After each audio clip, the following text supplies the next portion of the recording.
کے وہ آج کہیں نہ کہیں کے مقرر اور کہیں نہ کہیں جانے کیا کیا بن رہے ہیں۔ اللہ رب العزت نے کیسی برکت عطا فرمائی، اس وقت ہم سوچ بھی نہیں سکتے تھے کہ الحمدللہ ایسے عروج کا دور آئے گا۔ میرے بھائیوں، میں نے ایک آیت پر 2 آیتیں تلاوت کی ہیں، اس کے ضمن میں ایک بات کہنا چاہتا ہوں، آپ کے واسطے سے سب اہل مدرسہ کو کہنا چاہتا ہوں، یعنی تمام مدارس، یہ تو ہمارے بزرگ ہیں، ان سے میں کیا کہہ سکتا ہوں، تمام اہل مدارس کو ایک پیغام دینا چاہتا ہوں۔ ابھی ایک بچہ تقریر کر رہا تھا جنگ آزادی سے متعلق، اس ساری کی ساری تقریر کے پیچھے کوئی نہ کوئی مدرسہ یا بہت سارے مدارس یا بہت سارے فضلائے مدارس یا بہت سارے ارباب مدارس وابستہ ہیں، بلکہ اگر یوں کہا جائے تو غلط نہیں ہوگا کہ تمام ہندوستان کے مدارس اس تقریر سے وابستہ ہیں جو وہ بچہ مختصر انداز میں کہہ کر گیا کہ ہندوستان کی آزادی کا صحرا ان مدرسوں کے سر بندھا ہوا ہے، اور ان مدرسوں کے ارباب اور ان کے ذمہ داران کے سر وہ عظیم صحرا بندھا ہوا ہے۔ مدرسے والے ہرگز اپنے کو کم نہ آنکیں۔ مدرسے کے بعض طلبہ کے ذہن میں یہ ہوتا ہے یہ فلانا شخص انجینئرنگ کر رہا ہے، بہت اچھی انگلش بولتا ہے، یہ تو بہت اچھی ڈاکٹری کی یہ ڈگری لے کر آیا ہے، یہ تو بہت اچھا فنکار ہے، اور ہم تو وہی رہ گئے، ہماری تو تنخواہیں مختصر، ہمارا تو رزق مختصر، ہمارا تو بیٹھنا زمین پر، اور یہ اور فلانے اور فلانے۔ ایک بات یاد رکھیے، اگر وہ حضرات جو بہت اچھی انگلش بولتے ہیں مگر ان کو قرآن کی ہوا نہیں لگی، وہ بہت بڑے فلاسفر سمجھے جاتے ہیں مگر انہوں نے قرآن کو نہیں جانا، وہ دنیا کے سب سے بڑے مائنڈڈ سمجھے جاتے ہیں، سب سے بڑے ذہین اور عاقل اور سب سے زیادہ قابل اعتماد و احترام اور جانے کیا کیا سمجھے جاتے ہیں، اگر انہوں نے قرآن کو نہیں سمجھا، انہوں نے قرآن کو نہیں سیکھا، ان کے سینوں میں قرآن نہیں ہے، ان کے پاس اگر علوم قرآن نہیں ہے، ہم کہتے ہیں، ہم اہل مدرسہ کہتے ہیں، ہم اہل قرآن کہتے ہیں، ہم ارباب علم و فن کہتے ہیں، ہم علماء کرام کے جوتوں میں پلے بڑھنے والے کہتے ہیں، جس کے سینے میں ساری دنیا کے فنون موجود ہو اور اس کے سینے میں قرآن موجود نہ ہو، اس کے سینے میں اللہ اور اس کے رسول علیہ الصلوۃ والسلام کے عطایا اور اللہ رب العزت کی طرف سے نازل کیے جانے والا یہ عظیم منبع العلوم موجود نہ ہو، وہ خالی ہے، وہ بیکار ہے، اس کے اوپر حسرت کر کے ہرگز اپنے کو کم نہ آنکو اے مدرسے کے طلباء۔ تم عظیم ہو، تم عظیم ہو، تم عظیم ہو، اور تمہاری عظمتوں کو دنیا کے وہ تمام لوگ مل کر نہیں پہنچ سکتے جو اپنی عظمتوں کے سامنے کسی دوسرے کو نہیں گردانتے۔ آج دنیا کے اندر جہاں بھی جس حال میں بھی جو بھی کام ہو رہا ہے کہیں نہ کہیں اللہ کا فضل ہے، کہیں نہ کہیں اللہ کا احسان ہے، ہندوستان کے مدرسے اس میں شریک ہیں،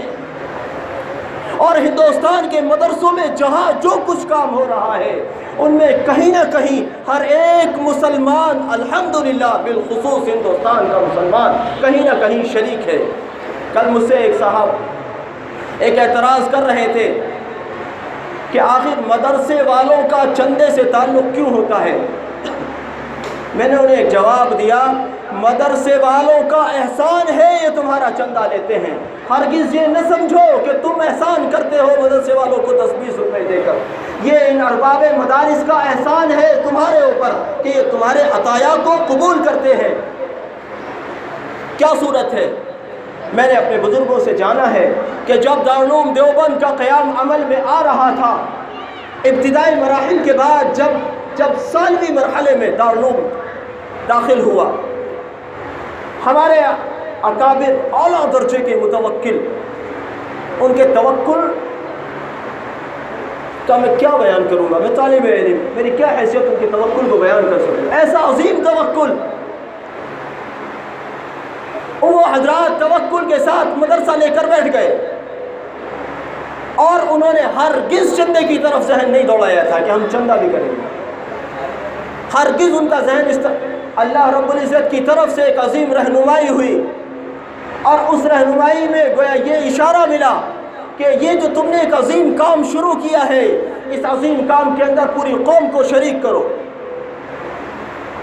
پوری قوم کو اس میں شریک کرو،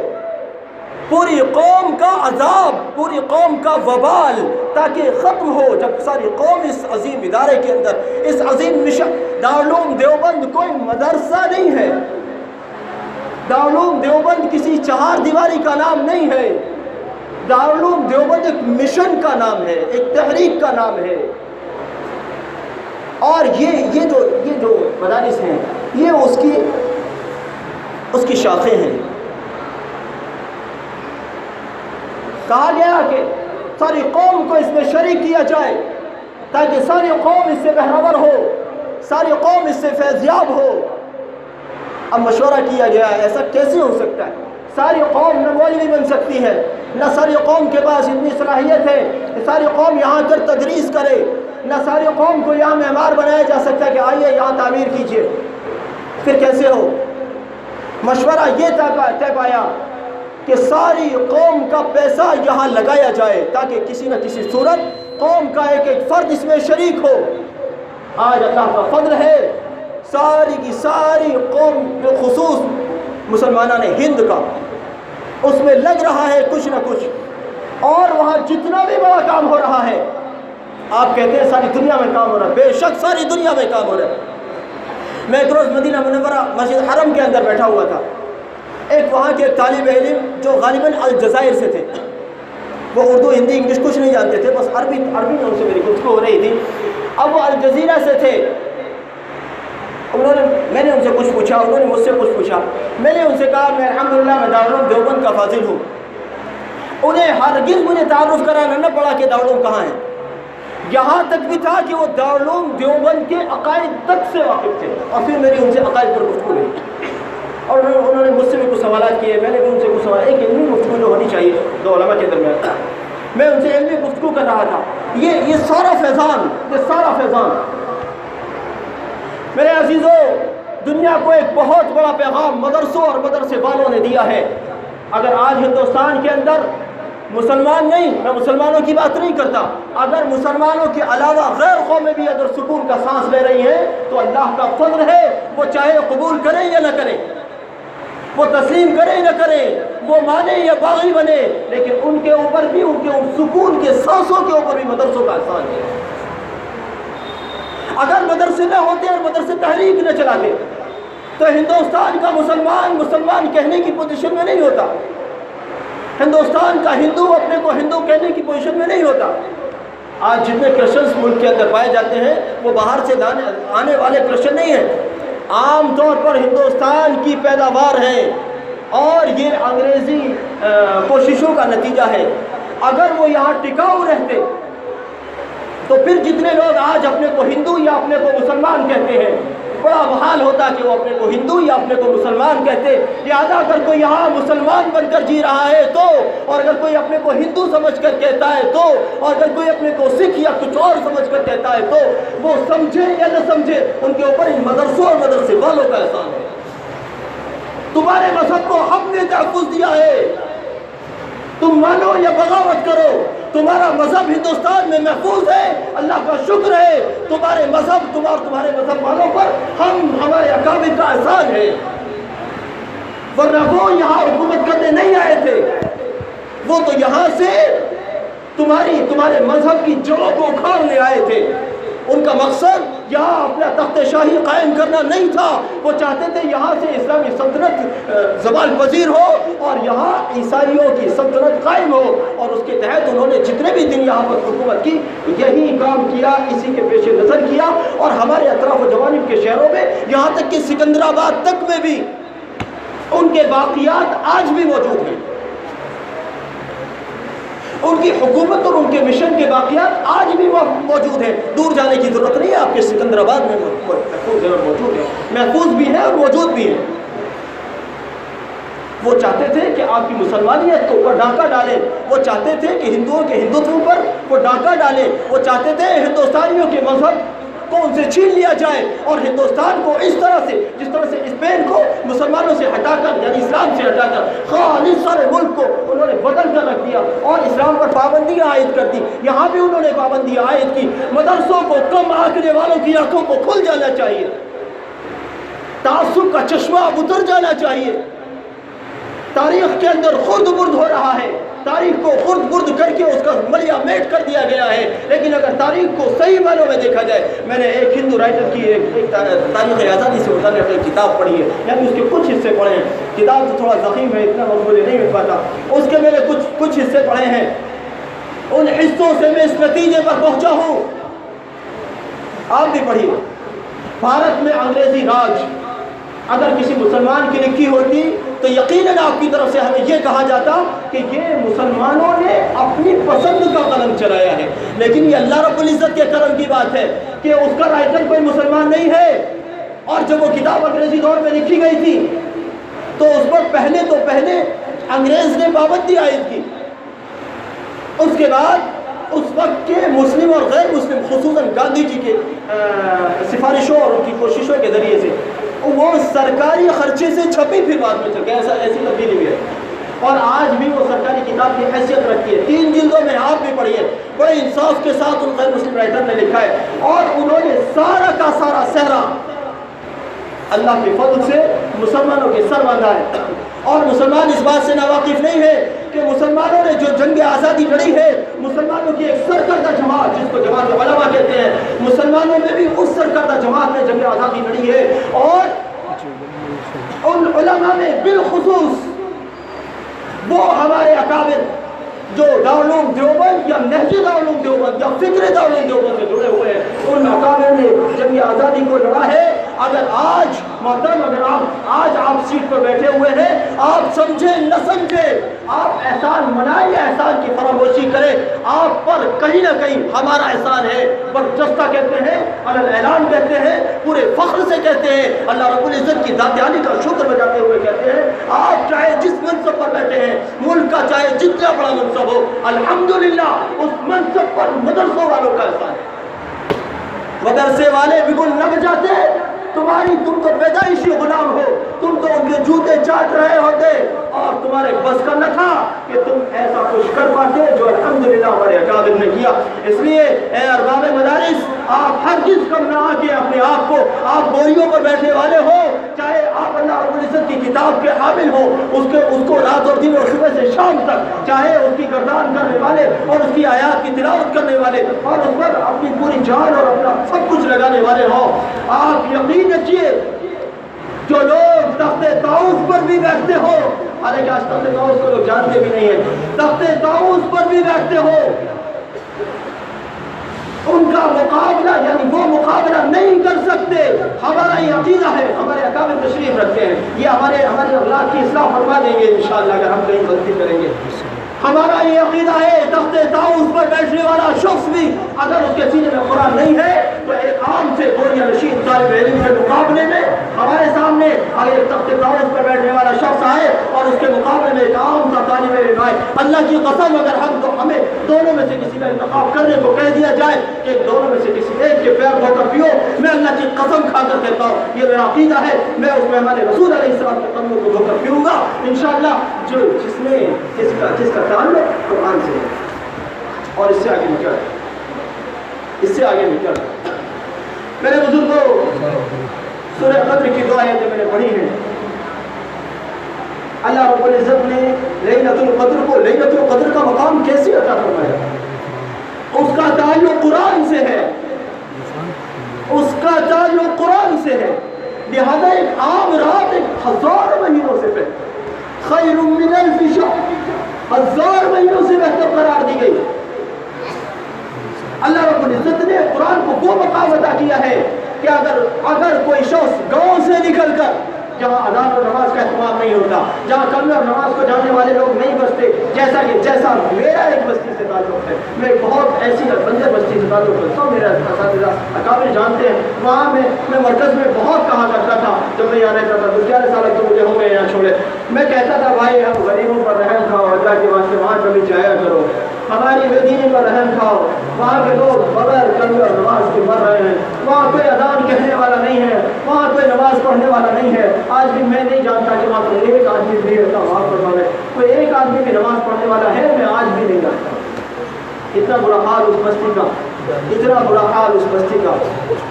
لیکن اگر اس بستی میں ایک شخص اگر قرآن پڑھنے والا ہو جائے، اور دوسرا شخص اس بستی سے نکل کر ملک کی وزارت عظمیٰ کے منصب پر جا کر فائز ہو جائے. میں اپنی بات نہیں کر رہا, میں حامل قرآن کی بات کر رہا ہوں. تو یقیناً وہ حامل قرآن زیادہ خوف ہوگا, زیادہ اہمیت کا حامل ہوگا, اور ساری دنیا کے اوپر یہ لازم ہوگا, ساری دنیا کے اوپر یہ لازم ہوگا کہ اس حامل قرآن کی عزت اور احترام بجا لائے. میں بہت لمبی بات نہیں کروں گا, اساتذہ کرام کے سامنے میں جرأت کر رہا ہوں, حالانکہ گستاخی سمجھتا ہوں, لیکن انہیں کے حکم کے تحت بیٹھا ہوں. میرے بھائیوں, ابھی مولانا انیس الرحمن صاحب جو اسی مدرسے کا فیض ہیں, انہوں نے بخاری شریف کا افتتاح کیا تھا. اس وقت مجھے یاد آ رہی تھی ایک بات, میں اسٹیج پر بیٹھا ہوا تھا حضرت محتمی صاحب کے پیچھے. مجھے ایک بات یاد آ رہی تھی کہ جس ملک کے اندر یہ بخاری لکھی گئی ہے, دیکھیں سننے کی بات ہے, جس ملک میں یہ بخاری لکھی گئی ہے, جس کا افتتاح کرنے کے لیے میں سمجھتا ہوں ضلع بلند شہر میں میرے نالج کے اعتبار سے شاید سب سے پہلی مرتبہ ایسا ہوا, اور الحمدللہ اس کے لیے اس خادم القرآن کا حصہ ہوا کہ اس کے کسی فاضل نے, اس کے کسی طالب علم نے یہ جسارت کی, یہ کوشش کی, تو وہ صحرا خادم القرآن کے سر ہے. اللہ جزائے خیر دے ہمارے بزرگوں کو, پتہ نہیں کیسی انہوں نے ہمارے اور ہمارے ساتھیوں کے لیے دعائیں فرمائی. سارے ساتھی, اتنے سارے ساتھی یہاں سے عالم مفتی بن کے نکلے, کہاں کہاں ان کا فیضان جاری ہے الحمدللہ. بہرحال میں اس وقت یہ یاد کر رہا تھا کہ جس ملک کے اندر بخاری لکھی گئی ہے, میں نے اس شہر اور اس ملک کی تاریخ پڑھی ہے. اس کتاب پر پابندی ہے, اس لیے میں کتاب کا نام نہیں لے سکتا. میں نے وہ کتاب پڑھی ہے, اور اس کتاب میں یہ پڑھا ہے, سننے کی بات ہے. آپ کو خادم القرآن بوجھ لگ رہا ہے, خادم القرآن کے یہ بچے آپ کو حقیر لگ رہے ہیں, نعوذ باللہ نعوذ باللہ نعوذ باللہ. میرے اجداد اور میری تمام نسلیں ان کی عظمتوں پر قربان کہ یہ حامل قرآن ہے. اس ملک کے اندر اگر کسی شخص کے پاس میں کوئی کاروبار نہ ہو, کوئی مشغلہ نہ ہو, اور بس قرآن موجود ہو, تو اس کو کوئی کاروبار کرنے کی ضرورت نہیں پڑتی تھی. کیوں؟ اس لیے کہ جو مسلمانوں کے محلے کے لوگ تھے, جو ڈھکے چھپے اپنی مسلمانیت کو کسی نہ کسی درجے میں بچا کر بیٹھے ہوئے تھے, وہ لوگ آپس میں, سارے محلے کے لوگ اکٹھا ہوتے تھے اور آپس میں چندہ کرتے تھے. قرآن کریم کرائے پر لانا ہے, میں نے خود پڑھا ہے, یہ میں سنی سنائی باتوں کا قائل نہیں ہوں, ایسا نہیں کہ کسی کی سنی بھی پتا, میں نے خود پڑھا ہے. چندہ کر کے ایک دن کے لیے قرآن کریم کرائے پر لایا جائے گا, اور جس کے پاس قرآن ہوتا تھا وہ اتنی مہنگی اجرت رکھتا تھا کہ اس کو ضرورت ہی نہیں ہے کچھ اور کرنے کی. آج اس محلے والوں نے چندہ کر کے ہمارے پاس آ گئے, لاؤ جو قرآن شریف شام تک کے لیے ہمیں کرایہ پر دے دو. کل کو اس محلے والے, پھر اس محلے والے, اور بڑی رازداری کے ساتھ حکومت کو پتہ چل گیا تو قرآن کو اٹھا کر لے جائیں گے, ہماری تجارت بند ہو جائے گی. یہ ان شہروں کی بات کر رہا ہوں جہاں بخاری لکھی گئی ہے, ان شہروں کی بات کر رہا ہوں. اس لیے میرے بھائیوں, الحمدللہ اللہ کا احسان ہے, ہمارے یہاں ایسے چمن موجود ہیں, یہ ان مدرسوں کی شکل میں ایسے چمن موجود ہیں, ان کی مثالیں پوری دنیا میں نہیں ملتی. جیسے مدارس بر صغیر میں ملتے ہیں الحمدللہ, ایسے مدارس آج کے عربوں میں بھی نہیں ملتے. آج کے عربوں میں بھی ایسے مدرسے نہیں ملتے جیسے مدرسے بر صغیر میں ہیں. اس لیے اللہ رب العزت کی قدر جانو, الحمدللہ ہمارے یہاں ایسے مدرسے موجود ہیں. اور اپنے اس بچے کے مقابلے میں جو چاہے اپ ٹو ڈیٹ بن گیا ہو, چاہے کچھ بھی بن گیا ہو, اس کے مقابلے میں مدرسے کا ایک عام سا بچہ ہو, اس بچے کو زیادہ اہمیت دو کہ وہ بچہ اس کا حقدار ہے, وہ بچہ اس کا مستحق ہے. بہرحال اللہ رب العزت آپ حضرات کی کوششوں کو قبول فرمائے, ہمارے بزرگوں کو اللہ ہماری بھی عمریں انہیں دے دے کہ انہوں نے بہت سارے کام کیے. ان کا فیضان ہے کہ کتنے علماء مفتیان کرام اس خادم القرآن کے در و دیوار سے نکل کر گئے, انہوں نے بہت بڑا کام کیا. ہم تو زمین پر بوجھ ہیں. ان حضرات کو اللہ رب العزت اور مزید حوصلے عطا فرمائے, ان کے اقبال کو بلندی عطا فرمائے, اور اللہ رب العزت ان کی طرف سے ان کاوشوں کو قبول فرمائے. اور اگر بالفرض کوئی غلطیاں بشر ہونے کی حیثیت سے ہو گئی ہوں, اللہ عفو درگزر سے کام لے. اور ہماری یہ انجمن جو ابھی 23 سال کو پہنچی ہے, اللہ کرے وہ وقت بھی آئے کہ جب ایسا وقت آئے کہ ہماری داڑیاں بالکل سفید ہو گئی ہوں, اور ہم آ کر یوں کہیں کہ الحمدللہ 50 سال پہلے ہم نے اس کی بنا رکھی تھی. اللہ کرے وہ وقت بھی آئے. مجھے ایک بات بس میں اپنی تقریر میں چاہتا ہوں, ہمارے استاد محترم کچھ کہیں, میں چاہتا ہوں ان کی سنوں, اپنی نہ سنوں. اس لیے انہیں کے لیے میں بس رخصت چاہتا ہوں. میں ایک بات کہہ کے ختم کرتا ہوں. اس وقت حضرت مفتی صاحب مدثر نے کتابوں کا انتظام کرایا تھا. مجھے یہاں میں جب سے بیٹھا ہوں مجھے یہاں ایک کمی محسوس ہو رہی ہے. یہاں ڈائز کا انتظام ہونا چاہیے مفتی صاحب. انشاءاللہ الرحمن اگر افتتاحی اجلاس کا مجھے پتہ چلا تو اللہ رب العزت نے چاہا میں اس کے لیے کوشش کروں گا اور انشاءاللہ افتتاحی اجلاس ڈائز کے ساتھ ہوگا انشاءاللہ. وہ توفیق.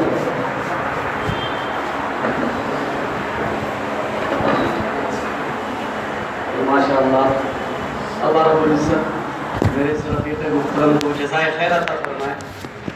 کہ جس نے ہماری دعوت پر لبیک کہتے ہوئے اس مدرسے کے اندر